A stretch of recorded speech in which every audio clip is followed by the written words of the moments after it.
Зенин Джиа Ризат Улан Италиядағы әлем чемпионаты. Осындай қиын және күрделі позицияда қарсылас қателесті. Патша Ж1, піл С5 шах, патша H2, піл D5. Мына аттың баратын жері, басатын тауы жоқ. Ат D2, патша F5, патшаның белсенділігі өте маңызды.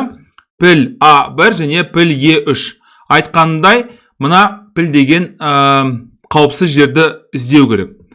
Ат F1 және піл C1 болды. Мына ат деген мүлдем істен шығарылды деп айтуға болады. Піл D4, B3, өтетін сарбас алға қарай ұмтылып тұр.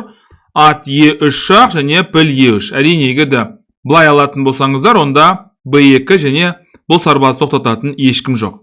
Піл B2, патша E6, F7, патша F7, піл A3, шах, піл E5, былай және патша E6. Патша F5, патша E4 және піл A3, патша D3, патша C2 және D4 шах, E5 шах, F4. Не істеп атқан мен толыққан түсінбей тұрмын, бірақ көрейік енді.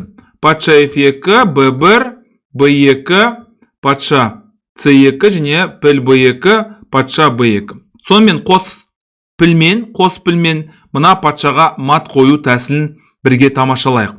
Ж1, Ж3, С3, Д3, Е3. Көрдіңіздер, патшаның белсенділігі өте маңызды. Ж1 және патша F3.